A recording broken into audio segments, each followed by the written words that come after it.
Good morning. Thank you. Welcome to worship at the Unitarian Universalist congregation at Shelter Rock. My name is David Carl Olson. I serve here with my colleague, Reverend Megan Henry, who is today worshiping with our children and youth and families in the RE wing, and with our student minister, Brian Bauer.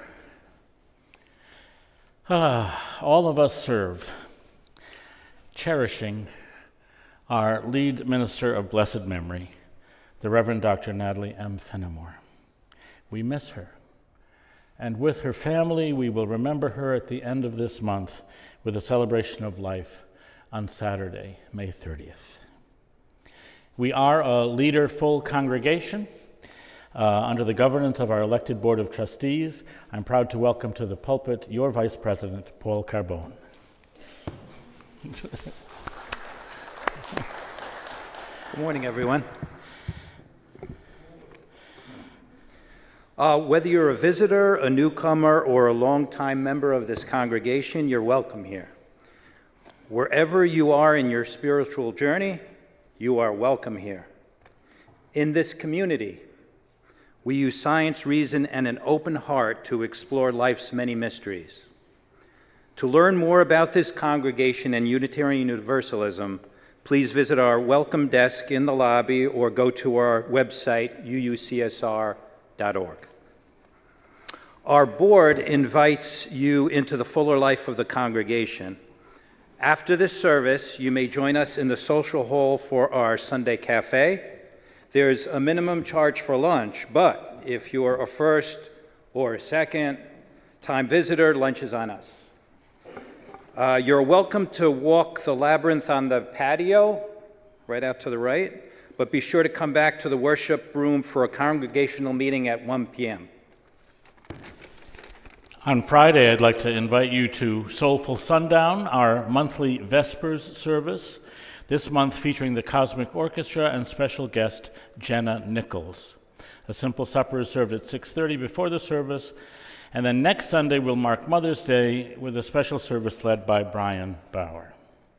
I want to say a special thank you to our congregational chaplains, Paul Carbone, Angela Sisa, and Melinda Nasty, who have been vital partners in ministry, helping us all deal with our grief. Our congregation is rich in human resources to help us keep on keeping on. At Shelter Rock, we aspire to be a loving religious community where we can grow spiritually and build a more just and joyful world. You're welcome to join us on the journey. Thank you. Thank you. We light the chalice, the symbol of our faith. It's a symbol that reminds us of resistance and resiliency, and also the way we build community with one another. I'm going to share with you the storyteller's invocation of an unapologetically Black time-traveling poet, activist, and Unitarian Universalist, Atina O. Danner, who writes, "Honor our ancestors, stories tucked into our hearts. Bless the stories reaching back to when the word began.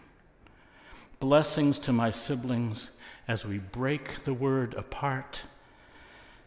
Tough the soul inside of it and build the word again."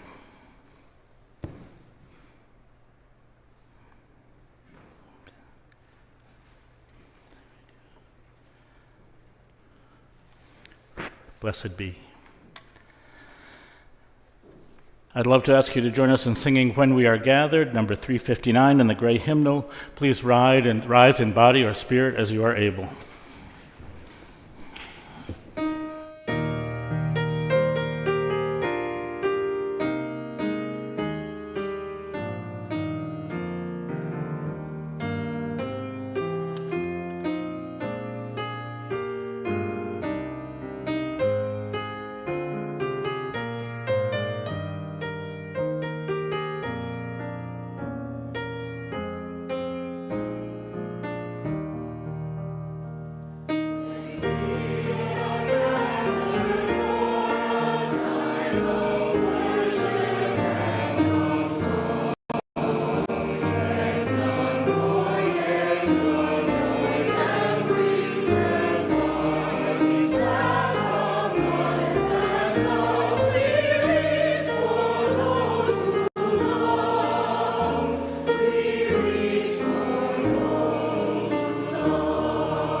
Please join in the words of affirmation. Love is the doctrine of this congregation. The quest for truth is its sacrament, and service is its prayer. To dwell together in peace, to seek knowledge and freedom, to serve human need. This do we affirm and covenant with each other.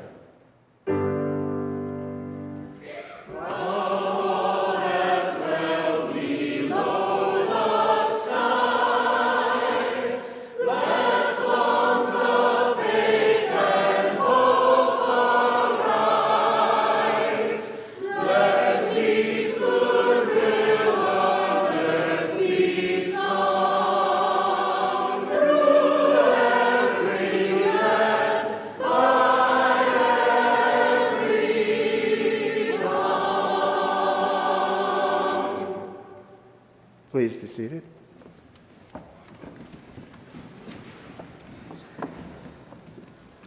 Today's reading is from The Rise by Wendell Berry. We put the canoe in about 6 miles up the Kentucky River from my house. There at the mouth of Drennan Creek, in a little colony of summer camps. We knew we could get down to the water there with some ease, and it proved easier than we expected.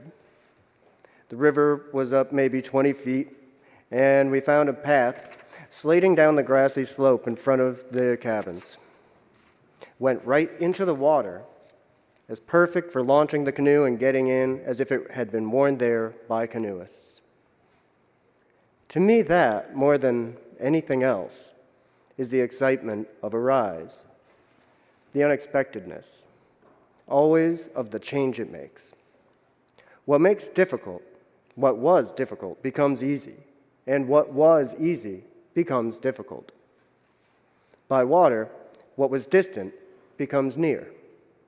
By land, what was near becomes distant. At the waterline, when a rise is on, the world is changing. There is an irresistible sense of adventure in the difference. Once the river is out of its banks, a vertical few inches of rise may widen the surface by many feet over the bottomland. A sizable lagoon will appear in the middle of a cornfield. A drain in a pasture will become a canal. Stands of beech and oak will take on the look of a cypress swamp. There is something Venetian about it. There is a strange excitement in going in a boat where one would ordinarily go on foot. It's a strange excitement, or where ordinarily birds would be flying. And so the first excitement of our trip was that little path where it might go in a time of low water was unimaginable. Now it went down to the river. If one imagines the shoreline exactly enough as the division between water and land, and imagines it rising, it comes up too slowly for the eye usually, so one must imagine it. There's a sort of magic about it. As it moves upward, it makes a vast change, far more than the eye sees. It makes a new geography, altering the boundaries of worlds. Above it, it widens the freehold of the birds. Below it, that of the fish. The land creatures are driven back and higher up. It is a line between boating and walking, gill and lung, standing still and flowing. Along it, suddenly and continuously, all that will float is picked up and carried away. Leaves, logs, seeds, little straws, bits of dead grass. And also empty cans and bottles and all sorts of buoyant trash left behind by fishermen and hunters and picnickers, or dumped over creek banks by householders who sometimes drive miles to do it. We passed behind a house built by on one of the higher banks whose backyard was simply an avalanche of kitchen trash going down to the river. Those people, for all I know, may be champion homebodies, but their garbage is well traveled, having departed for the Gulf of Mexico on every winter rise for years.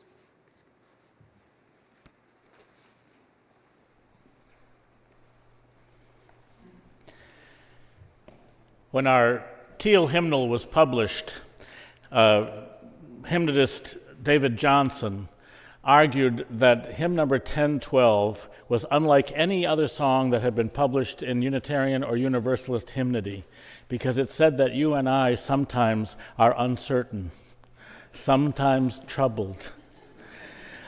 And so we're going to sing together, When I Am Frightened? Yes, sometimes frightened. Let's rise as we are able. It's number 1012 in the teal hymnal, and the lyrics will be posted on the screens.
Please be seated.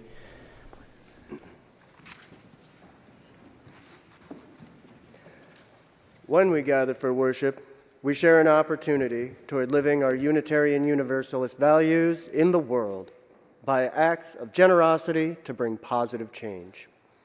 This Sunday, we are invited to support Port Together, a rapid response mutual aid network based in Port Washington, made up of immigrants and citizens alike.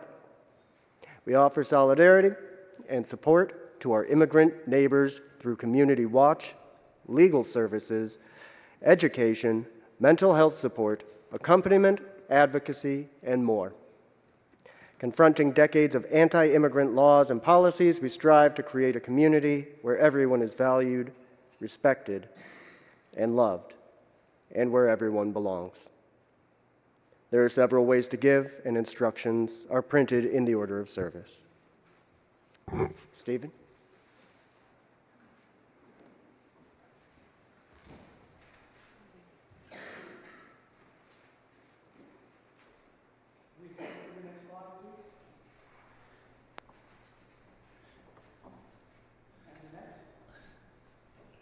Ooh, it got small.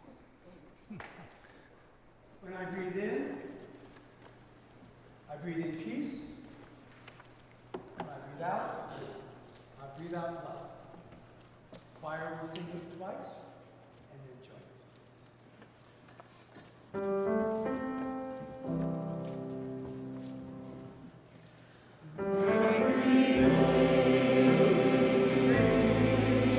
I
Our meditation today is again by the unapologetically black time-traveling poet-activist, Unitarian Universalist Atina O. Donner, through her poem, A Black Daughter Speaks of Rivers. My blood swims in every waterway, every tributary between here and the delta. Layers of my lineage are pounded into the hot red clay, tint the rings on trees, are hewn across the scarred fields of southern farms. From the striving metal of plows and guns, shifting whorls of fingerprint echo across state lines, on train car railings and traveling shoes, sacks and cases clutched in hands, rare and luminous keys and pens. I know our blood runs over and under the dirt, that our ghosts get louder as you follow down the Illinois Central line and along the connections from Mississippi and Tennessee, tracking north and leaning on the sun. My family is not a tree, but a river. 4 streams in before our story gets lost in the din of the mighty Mississippi, on the ancestor oceans impossibly vast.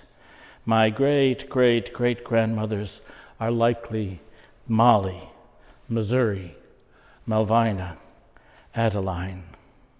Features inked out by the blackness of their living, details erased by the whiteness of record. I know you are written somewhere, name and story, planter's ledger, colonizer's census, family Bible, newspaper or grave. I need to know and speak your names. Mindful of all of our stories, attentive to the memories we hold of all of our ancestors, we come to the candle box to know their names, gently to speak their names, to speak the names of those who traveled by railroad before us, by rivers that passed through deltas and into oceans. We are time travelers too, and we bless our ancestors as their labors blessed us. Welcome to the fire.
I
want to thank our choir and musicians for the healing that they have brought to us today.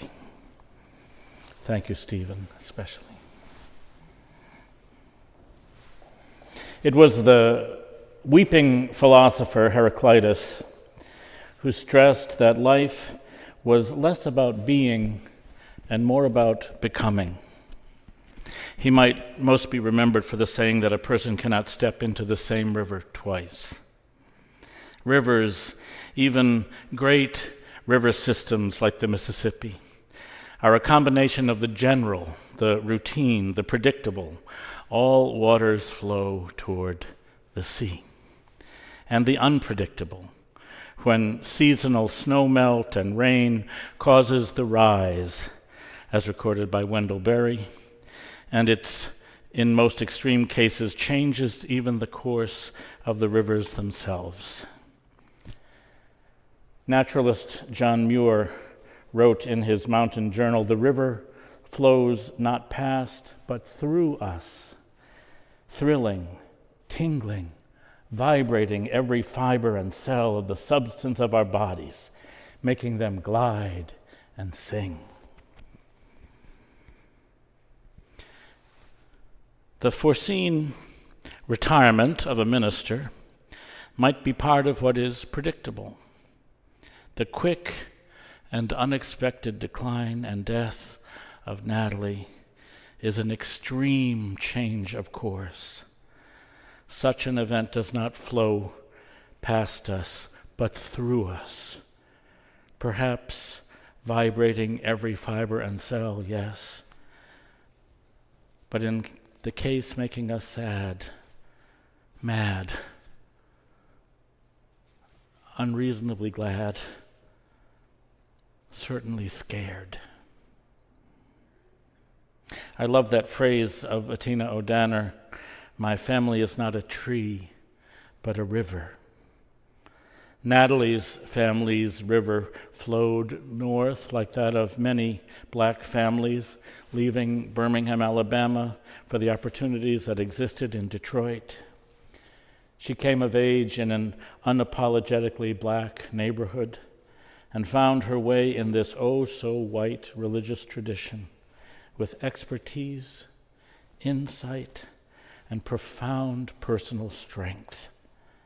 How blessed we have been to have her leadership among us and in the larger association. It was in March that Dr. Fenimore expressed that she was tired.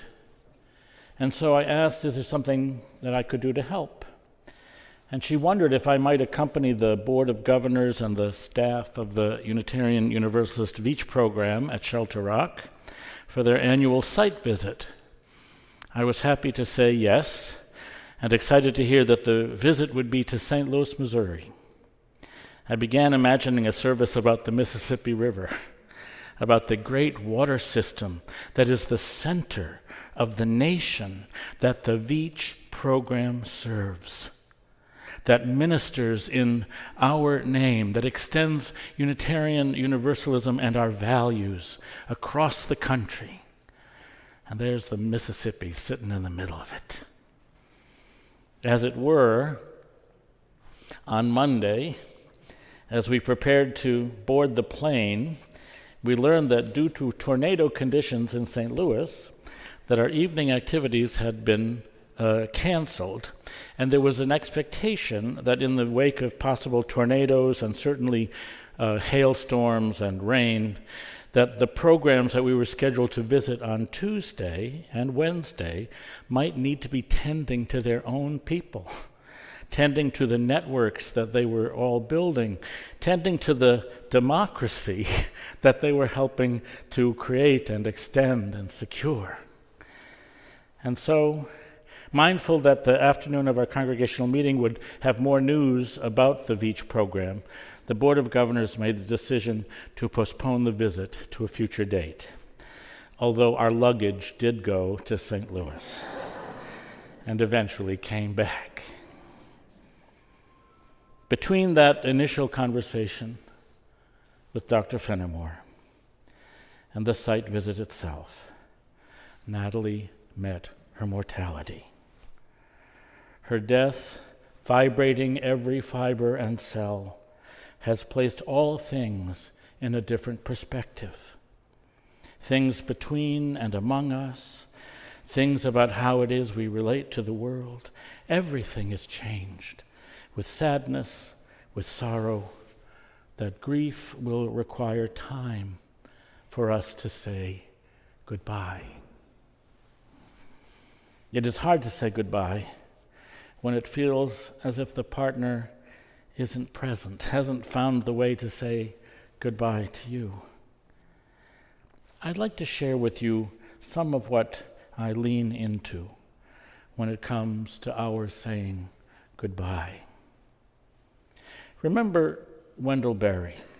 He said, "Suddenly and continuously, all that will float is picked up and carted away, leaves, logs, seeds, little straws, bits of dead grass, and then the tough stuff, Also, empty cans and bottles and all sorts of buoyant trash left behind.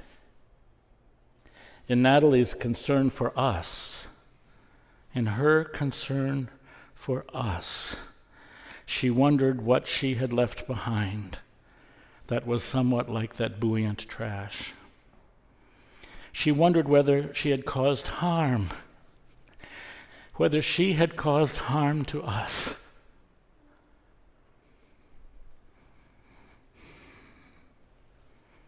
She recounted to me a couple of instances where she had difficult interactions as people remarked to her about her weight loss.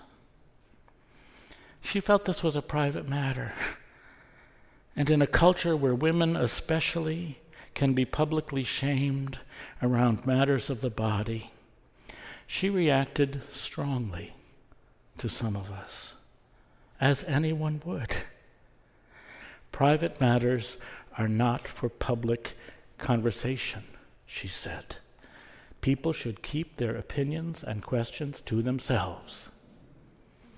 And she knew that there were people who cared about her, people who were worried about her, people who just wanted to help. And so in her last days, she asked whether I thought people would forgive her for her strong instructions she had with us, whether we could forgive her for ways that she may have caused harm. I hope it's okay. I said we could. I said we would understand. I promised we can offer grace. If you will show me compassion, then I may learn to care as you do. Then I may learn to care. How did Natalie say goodbye? You may have seen the precious email from Chuck Fenimore and Amy Valley Ripley that contained these words. In her Women's History Month service on Sunday, May 15th, she announced quietly, "I have a slight confession to make. I have been sick, and my voice may not hold out to the absolute last period, but I hope, with your encouragement, I will make it through." She was saying goodbye to us, perhaps obliquely, but in hindsight, I think clearly. She said goodbye. She also said a kind of goodbye last fall when she encouraged Reverend Megan Henry to join us. She knew Reverend Megan's career in religious education, in international ministry and learning, in world religions. Natalie wanted us to be cared for, our ministry to be cared for, by the addition of a fully competent minister, a minister she was encouraging to accept the offer of a contract from your board. If you will show me acceptance, then I may learn to give as you do. Then I may learn to give. It was a way that Natalie cared for us. It was a way by which she was preparing to say goodbye. 2 years ago, I believe before she had her cancer diagnosis, she asked me questions about my commitment to this community. It's true that I chose to come here to Shelter Rock because I wanted to get closer to my mother in Rhode Island in the last years of her life. Natalie knew more. "I know you came here to work with me," she said. Totally true. And extending my contract, she asked me to make a commitment to more than working with Dr. Fenimore, but to be here for you. As I sat by her bedside a few weeks ago, she asked me to commit to this congregation, and I did. If you will show me commitment, the song says, that I may learn to love as you do. As you do. This request of commitment was a way of Natalie saying goodbye.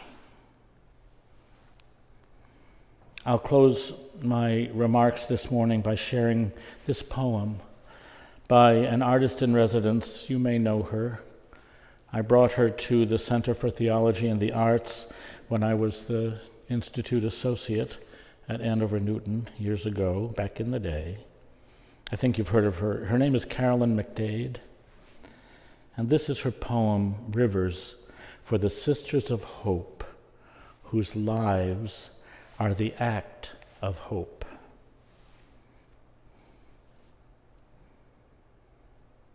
O rivers, gathered of streams flowing down through the valleys, rains out in an ancient sea fall, turning a prophecy, spring thawing to rush, flowing renews the land. O living waters, grace washing the soul, cities stirring and hills verdant as hope, rambling through pain comes reviving the dream again.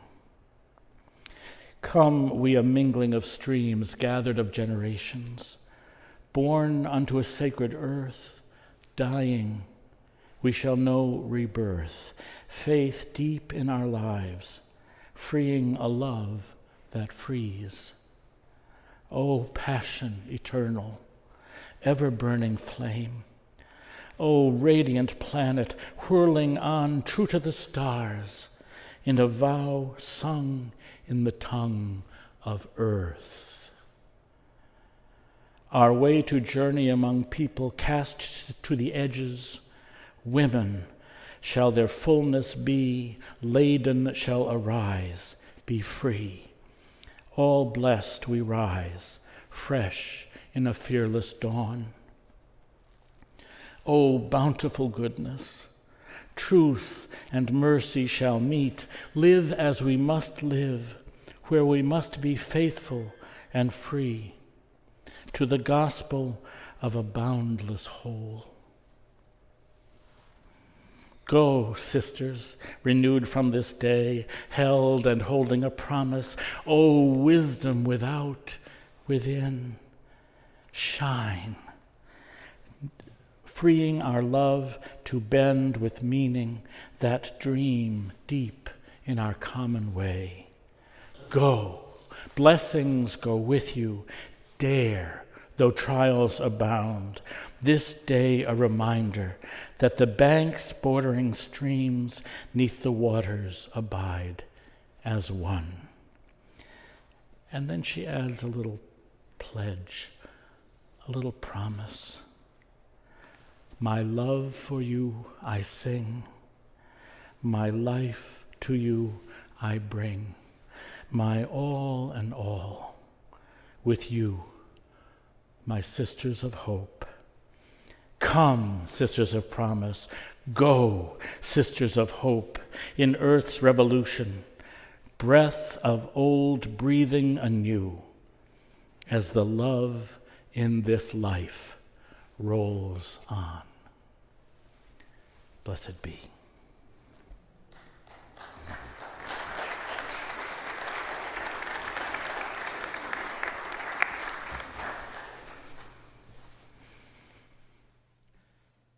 Our closing hymn is Freedom is Coming.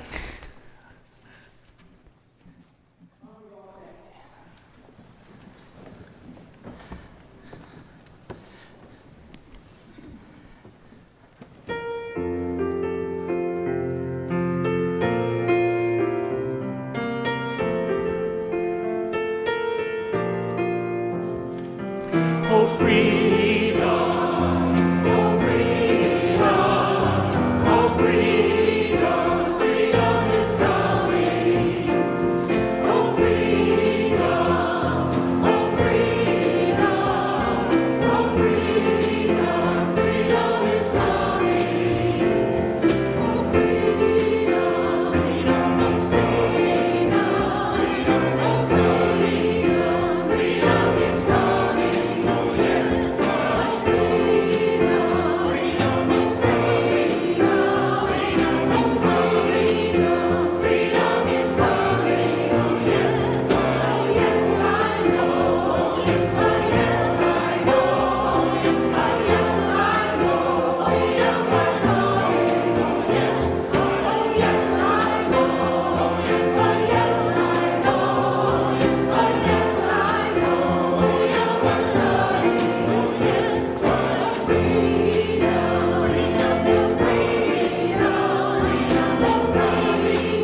May I invite you, as you are willing, and as both parties consent, to hold someone's hand.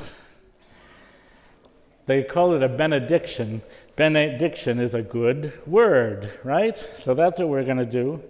A good word to close our time together from Atina O'Danner. Dear fear, I see you. Fear, I hear you. I know you. I'm not mad at you, and I don't believe you. Fear, you are like my teenage child. Sibling, self. You flinch and you protect, you warn, you need rest. Let me relieve you, guard you while you sleep. I see you still and breathing. I gently close the door and step away. And so we extinguish the flame of this chalice boldly, but we cannot extinguish the light of truth, the warmth of community, nor the fire of commitment.